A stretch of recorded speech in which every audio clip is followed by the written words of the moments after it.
Do you guys like porn? Yes! Awesome.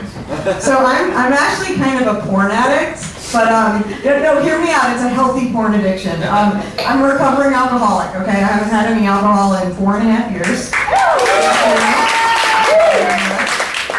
I don't like the term recovering alcoholic. I prefer the more flattering term inactive lush.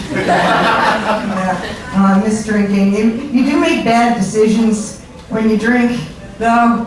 That's the thing. And it's tough for me because I always just want to go out to parties with like a normal person with everybody else and still have a good time and just not drink, right? So I had to develop a strategy to go to parties and get through it. So my strategy for not getting drunk at parties is to just imagine I'm drunk and really think about the bad decisions that drunk me would have made so that sober me can make the same ones. Bad decisions are the fun part, not the alcohol itself. That's what I tell myself when I'm drinking vodka. The thing I love about being a recovering alcoholic, though, is that as long as I don't drink, I can pretty much do no wrong. Seriously, it's great. Like, okay, listen, I made some stupid choices when I was drunk. I am accountable for those. That is on me. I never use my alcoholism to justify my behavior when I was drinking. However, I sure as hell use it to justify my behavior now. If I spent half the rent money on cocaine, my husband would just be so proud that it wasn't vodka. It's fantastic. Honey, I had to fuck that 23-year-old. Someone was buying a round of shots.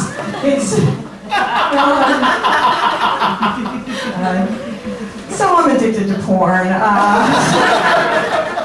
And I'm in therapy, but after all the porn I've watched, therapy has basically just become a game I like to call, I'll tell you what kind of sex I had last night and you tell me what my parents did wrong. I learned a lot from porn, actually. Like, I got into kind of some of the like kinky porn, and I'm noticing that all the kinks have acronyms that sound like advanced degrees. Like, oh, you have a BDSM, what's your specialty? Just because I want to go to fancy cocktail parties and introduce myself like I have an advanced degree. Hi, Dani Riedel, DDLG. Working on my MFM. Preferably with a CFO. If you thought I meant chief financial officer and were considering Googling that later, I'd like to give you another acronym, VPN. I got really into audio porn, actually. Ladies, anyone ever listen to audio porn? Yeah, it's amazing, right? It's amazing. It's so good. You guys, it's like if you're just too lazy to watch your porn and you want it fed directly into your ear hole, like, it's fantastic. The problem with audio porn, though, is that it's written for women, and they assume that we are fucking stupid. It always opens up like, hello, baby, how was your day? Yeah, because I need to hear that before I can rub one out. You have to pick audio porn by the title, because there's no video thumbnail. And the other night I found one that looked perfect. It was called Your Husband Pleases Your Pussy After Work. That's the perfect piece of porn right there. That is perfect, but I put it on and it just starts out, hey baby, welcome home. Hang on a second. I'm the one who was at work?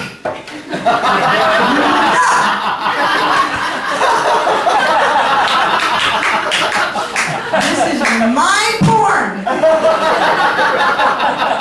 This is my sexual fantasy.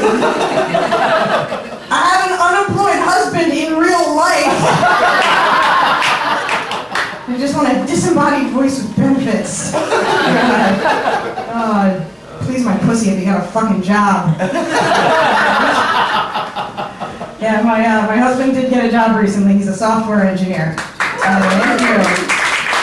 I assume you're all clapping because you have also fucked a software engineer. They're fantastic. The attention to detail, like, oh my God, they're very willing to take instruction. It's phenomenal. But I love nerdy IT guys.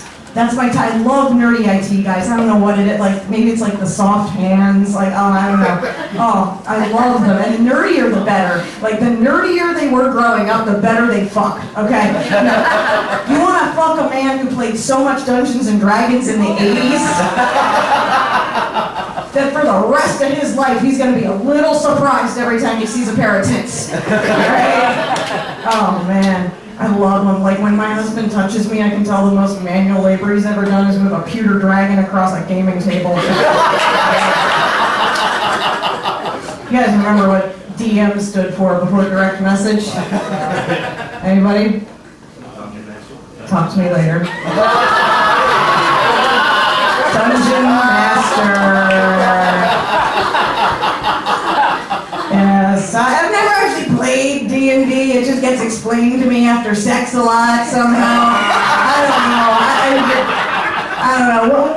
One time my husband, wanted to go to bed early and I wanted to fuck and he called me chaotic neutral. I don't know. God, but they are the best though, the nerdy guys. I love them. I don't want a guy to slide into my DMs. I want a DM to slide into me. Impossible to hit on though. How do you hit on a software engineer? Like seriously, you don't, or it's just like, hello there. Do you work with Python? So Python is both a computer programming language and a euphemism for penis. That's not me explaining the joke to you guys. That's me explaining the pickup line to the software engineer. Had to tell my husband that my bra size was a 32 C++. He said, those are great tits, but my love language is JavaScript. I said, fuck you, no one loves working with JavaScript. I knew there'd be one or two engineers here. You guys know how to fuck. Awesome. My husband and I are huge nerds. Like, before we have sex, we like to talk about math. The other night we were talking about factorials. Yeah, factorials. I came 4 times. 3 times. 2 times. Okay, you're not laughing. You must have aced the verbal section of your SATs.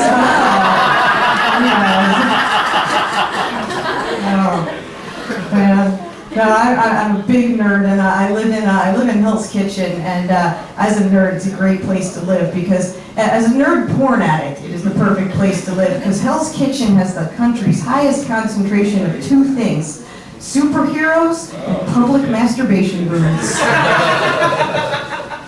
Perfect home for me. Man, it's funny when I travel, I find some people don't know that Hell's Kitchen is a real place. They think it just exists in the Marvel universe. And then I just start, this is where my brain goes, I'm just like, what if I move there and I get superpowers, all right? And of course, as an alcoholic, I wanted Jessica Jones's superpower. She is a Marvel hero who has the ability to pound bourbon all day and remain a size 0. But I did learn a lot of useful life skills when I was a drunk. Like, for example, this morning I was giving my husband a hand job. And it's a nice way to wake someone up, and when you're married, morning wood constitutes consent. It does, I'll die on that hill. And our cat jumps up on the bed.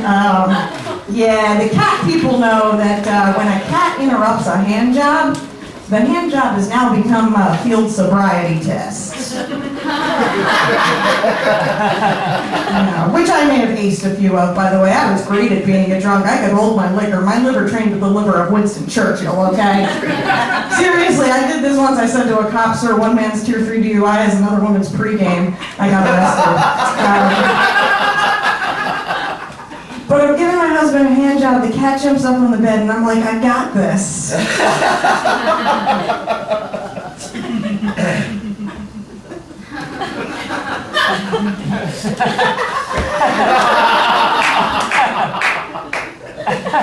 Well, now I'm having kittens. All right.